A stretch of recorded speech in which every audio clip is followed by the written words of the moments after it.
In this video, we'll review how to graph cosine functions in radians. If you wish to see how to graph cosine in degrees, that was a separate video.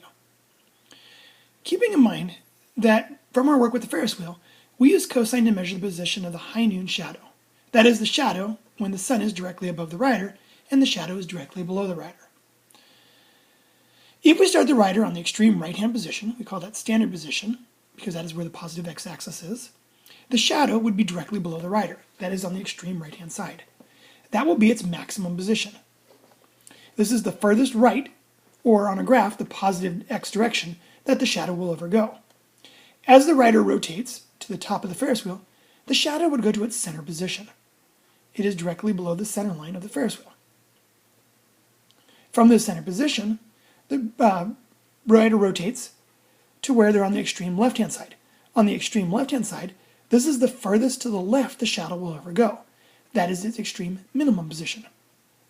When the rider rotates to the bottom of the Ferris wheel, the shadow goes back to the center position. It's directly below the center of the Ferris wheel. Then the rider rotates back to where he or she started, which is on the right-hand side, when the shadow is at its furthest to the right, or maximum position. This means that cosine, or the rider's shadow, will go from max to center to min to center to max. And this is how we're going to graph cosine waves. Cosine waves go max, center, min, center, and then finally max to do one complete period, or one complete cycle. Now the function form of a cosine graph looks like this. F of x equals a cosine quantity bx plus k, where a is the amplitude, b is the frequency, and k is the vertical shift. Now some books or teachers will use a different letter than k for cosine graphs, but I use it because it's the same one we use for all the transformations. K is always vertical shift. Now the frequency of the graph is what changes the period of the cosine wave. A higher frequency graph will have a shorter period, and a low frequency graph has a long period. That's because the period can be found by taking 2 pi and dividing by b, or the frequency can be found, b can be 2 pi divided by period. This is because the period times the frequency is always 2 pi when we're measured in radians. BP is 2 pi. Now I'm going to cover phase shifts in a separate video, so if you need to see how to do horizontal or phase shifts, there's a video for how to do those. Now here's 2 graphs of cosines that we're going to look at. The first one says y equals 3 cosine x minus 1. For this equation, the amplitude is 3. The vertical shift is negative 1. The period is going to be found by taking 2 pi and divided by its frequency. If b is 1, 2 pi divided by 1 is 2 pi. Now when we go to scale this graph, the full cycle, or fourth tick, is going to be 2 pi. Half cycle would be pi, and so on. For the vertical axis, the center is at negative 1. From there, we need to go 3 units above, so negative 1 plus 3 would be positive 2, and negative 1 minus 3 would be negative 4. If the center is at y equals negative 1, we're going to start with cosine, which means we have to go to the maximum position. Negative 1 plus 3 would be 2. This graph starts at maximum, goes to center, minimum, center, and then to this maximum position. This happens at 2 pi. This is one complete period. Typically I want 2 periods, so I'll repeat it. From maximum, we go back to center, to min, to center, and then end at maximum one more time. This happens in 4 pi, or 2 complete cycles. And then draw the curve. For the next equation here, we have y equals cosine x over 2 plus 2. Keeping in mind that x divided by 2 is the same as saying 1/2 of x. So the amplitude is 1. The vertical shift is positive 2. The frequency is 1/2, which means the period is 2 pi divided by 1/2. 2 pi divided by 1/2 is the same as taking 2 pi and multiplying by 2, or getting 4 pi. So the fourth tick, or complete cycle, will be at 4 pi. Half cycle 2 pi, cycle 1/2 would be 6 pi, 2 complete cycles is 8 pi. For vertical scaling, because the center is at positive 2, and the amplitude is 1, we need to have the center at 2, 1 unit above that would be 3, and 1 unit below that would be 1. Now we can put some other numbers also on there.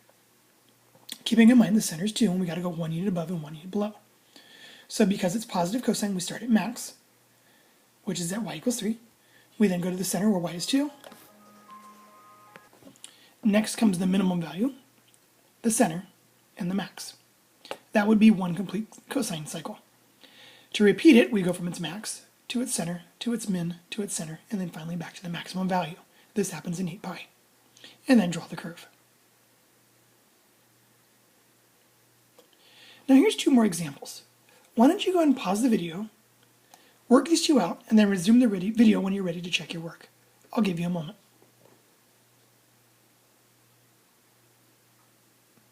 All right, hopefully you've had a chance to work these problems out.